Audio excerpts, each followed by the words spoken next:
Hindi cinema में धक धक गर्ल के नाम से मशहूर माधुरी दीक्षित आज यानी 15 मई 2024 को 57 साल की हो चुकी हैं।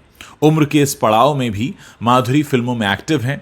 2022 में माधुरी थिएटर में रिलीज हुई फिल्म मज़ा माँ और नेटफ्लिक्स की फिल्म द फेम गेम में दिखाई दी थीं।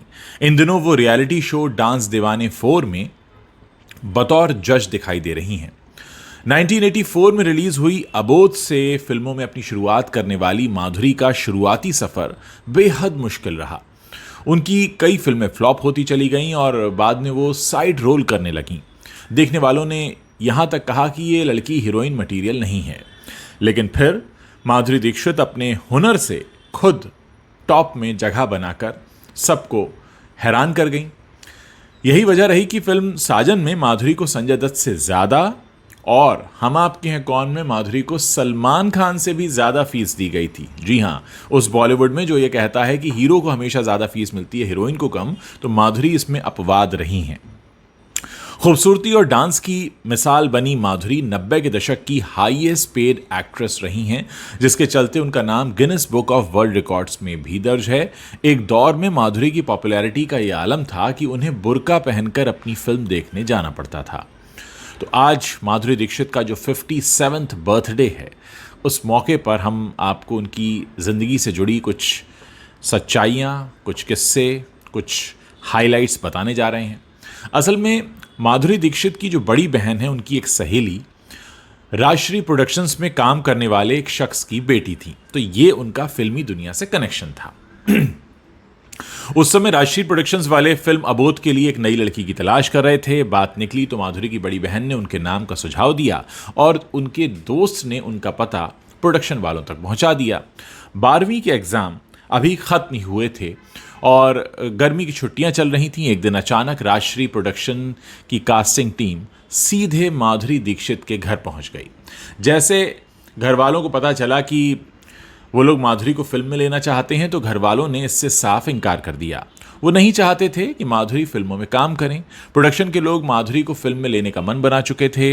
ऐसे में उन लोगों ने माधुरी के परिवार को प्रोडक्शन के लिए दफ्तर बुलाया, जहां बहुत देर समझाने के बाद उनके परिवार वाले तैयार हो गए। माधुरी ने फिल्म साइन तो की, लेकिन वो उस समय तक हीरोइन बनने में कोई खास दिलचस्पी रखती नहीं थी। गर्मी की छुट्टियों में फिल्म अबोध की शूटिंग खत्म करके माधुरी ने विले पार्ले के एक कॉलेज में दाखिला ले लिया। कॉलेज में दाखिला लेने के बाद 10 अगस्त 1984 को माधुरी की फिल्म अबोध रिलीज हुई और वो कॉलेज में पढ़ रही थी। अब ये फिल्म तो बॉक्स ऑफिस पर फ्लॉप हो गई, लेकिन गौरी का रोल प्ले करके माधुरी ने कई सारे फिल्म मेकर्स का ध्यान अपनी तरफ खींच लिया। यही वजह रही कि उन्हें लगातार फिल्मों के ऑफर मिलने लगे और ये देखकर माधुरी ने भी कॉलेज की पढ़ाई अधूरी छोड़ दी और वहीं से अपना करियर फिल्मों को चुन लिया। सबसे पहले माधुरी ने साल 1985 की फिल्म 1985 में आई फिल्म आवारा बाप साइन की थी। इस फिल्म में राजेश खन्ना और मीनाक्षी शेषाद्री लीड रोल में थे, जबकि माधुरी का साइड रोल था। फिल्म आवारा बाप की शूटिंग कश्मीर में हुई थी, जहां उसी समय सुभाष घई की फिल्म कर्मा की शूटिंग भी चल रही थी। दरअसल फिल्म कर्मा के एक गाने में दिखाया जाना था कि श्रीदेवी और जैकी श्रॉफ एक गाने की शूटिंग देखकर उन किरदारों में ढल जाते हैं। शूटिंग वाले सीन के लिए सुभाष घई को एक नई लड़की की तलाश थी जो डांस करना अच्छे से जानती हो। इसी बीच सुभाष घई के हेयर ड्रेसर ने उन्हें माधुरी की कुछ तस्वीरें दिखाईं और बताया कि वो बहुत अच्छा डांस कर लेती हैं। सुभाष घई ने बिना समय गंवाए तुरंत माधुरी को सेट पर बुला लिया, क्योंकि वो भी कश्मीर में ही आवारा बाप की शूटिंग कर रही थीं। सेट पर सुभाष घई ने माधुरी की मुलाकात सरोज खान से करवाई, जो उस गाने की कोरियोग्राफर थीं। सरोज खान ने बिना झिझक तुरंत माधुरी से कहा कि वो उन्हें एक छोटा सा डांस करके दिखाएं। माधुरी ने कर्मा फिल्म के सेट पर ही डांस का नमूना पेश किया और उस नमूने को देखकर उन्हें डांस में कास्ट कर लिया गया। गाने में माधुरी को सिर्फ एक लाइन दी गई थी, जो उन्होंने सिर्फ 2 टेक्स में पूरी कर ली। सेट पर माधुरी का एक्सप्रेशन और डांस देखकर हर कोई उनकी तारीफ कर रहा था। उन लोगों में सुभाष घई और सरोज खान भी शामिल थे। माधुरी का शॉट देखकर उस दौर में सुभाष घई ने कहा था कि ये आने वाले कल की स्टार बनेंगी। शूटिंग के कुछ दिनों बाद सुभाष घई ने माधुरी को फिल्म उत्तर दक्षिण में साइन कर लिया। फिल्म में साइन करने के चलते सुभाष घई ने फिल्म कर्मा से माधुरी के सीन हटवा दिए। ये किस्सा सुभाष घई ने वाइल्ड लाइफ फिल्म से बातचीत के दौरान सुनाया था। आवारा बाप के बाद माधुरी दीक्षित की अगली फिल्में, जिनमें स्वाति जो कि 1986 में आई, मानव हत्या ये भी 1986 में आई, फिर आई हिफाजत 1987 में और उत्तर दक्षिण 1987 में आई, ये भी बॉक्स ऑफिस पर बुरी तरह फ्लॉप हो गई। इस बीच फिल्मी गलियारों में चर्चा ये शुरू हुई कि ये जो माधुरी दीक्षित है ये हीरोइन मटेरियल है नहीं। इस बात से माधुरी को ठेस पहुंचने लगी, लेकिन उन्होंने काम करना जारी रखा।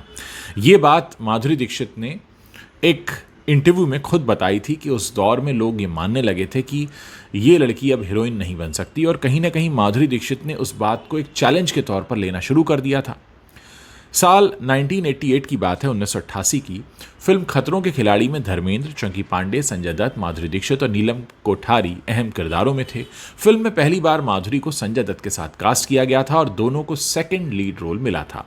जब फिल्म का प्रमोशन शुरू हुआ तो माधुरी का नाम स्टार कास्ट की लिस्ट में सबसे लास्ट में रखा गया कि भाई इनको तो कोई जानता नहीं है, इनका कोई मार्केट नहीं है।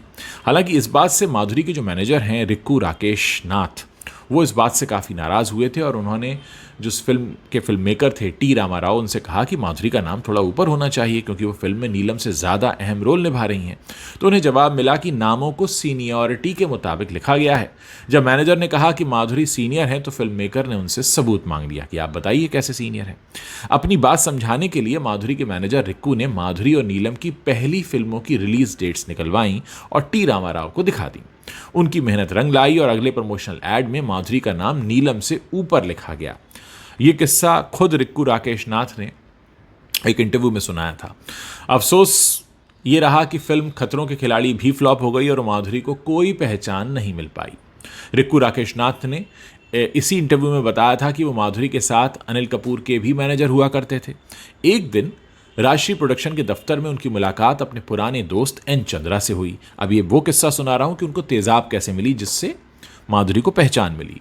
एन चंद्रा ने रिक्कू से कहा कि तुम्हारे हीरो अनिल कपूर को मैं अगली फिल्म में साइन कर रहा हूं। ये बात रिक्कू पहले से ही जानते थे। बातों बातों में एन चंद्रा ने कहा कि उन्हें फिल्म तेजाब के लिए एक लड़की की ज़रूरत है, तलाश कर रहे हैं। यह सुनते ही रिक्कू ने तुरंत माधुरी की तस्वीरें उनके हाथ में रख दी। उन्हें तस्वीरें पसंद आईं।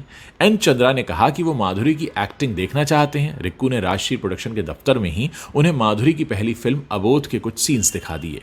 अबोध में कम उम्र की दुल्हन बनी सीधी सादी माधुरी के रोल से इंप्रेस हो गए एन चंद्रा और फिर उन्होंने उन्हें कास्ट करने का मन बना लिया।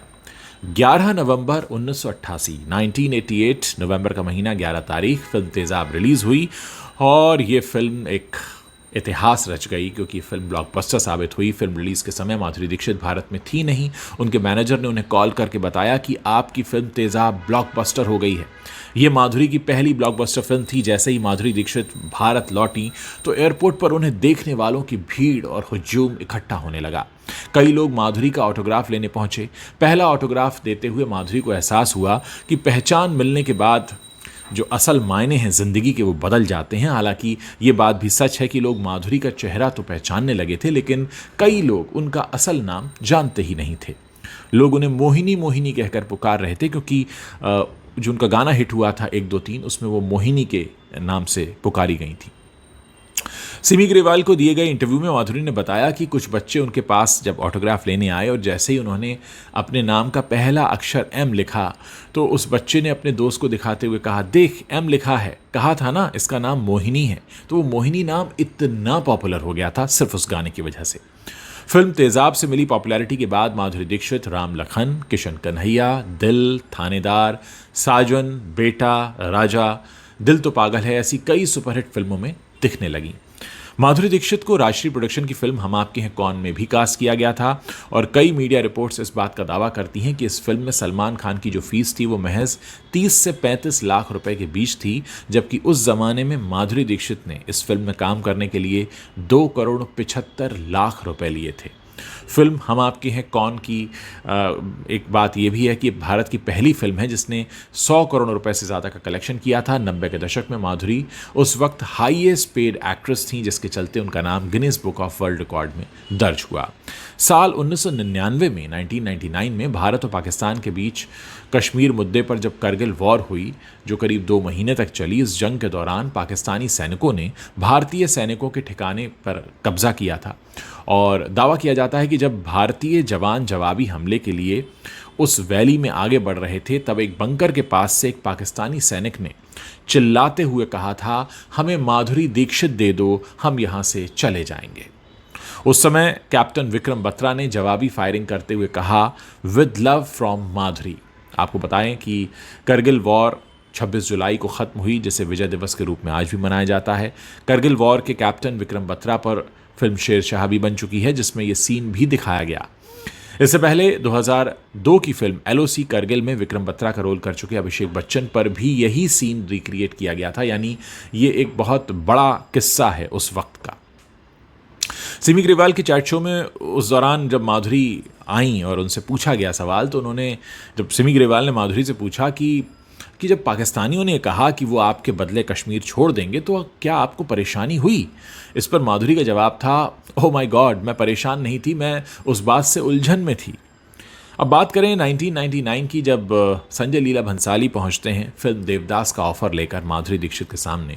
उन्होंने फिल्म में चंद्रमुखी का किरदार माधुरी दीक्षित के लिए लिखवाया था। हालांकि जब वो ऑफर लेकर माधुरी के पास पहुंचे तो उन्होंने शादी की बात कही कि मैं तो शादी कर रही हूं, इसलिए मैं फिल्म नहीं करूंगी। दरअसल माधुरी दीक्षित ने 1999 में साउथ कैलिफोर्निया के cardiovascular surgeon doctor Shriram Madhav Nene से शादी की थी और माधुरी शादी के लिए फिल्मों से ब्रेक लेना चाहती थी। हालांकि संजय लीला भंसाली के मनाने पर वो तैयार हो गई। माधुरी दीक्षित ने डॉक्टर नेने से अरेंज मैरिज की थी। जब दोनों पहली बार साउथ कैलिफोर्निया में मिले तो डॉक्टर नेने उस वक्त नहीं जानते थे कि माधुरी दीक्षित इतनी बड़ी स्टार हैं। पहली मुलाकात में ही माधुरी ने शादी के लिए हामी भर दी और दोनों ने उसी साल 19 अक्टूबर को शादी कर ली। ये मुलाकात माधुरी के फैमिली फ्रेंड्स की वजह से हुई थी। माधुरी दीक्षित ने सिमी ग्रेवाल को बताया था कि उनके रिसेप्शन में फिल्म इंडस्ट्री की तमाम हस्तियां पहुंची। हालांकि डॉक्टर नेने जो थे, श्रीराम नेने, उन्होंने उनमें से किसी को नहीं पहचाना। वो सिर्फ अमिताभ बच्चन को पहचान पाए और उन्होंने अमिताभ को देखकर ये कहा कि मैंने इन्हें कहीं देखा है।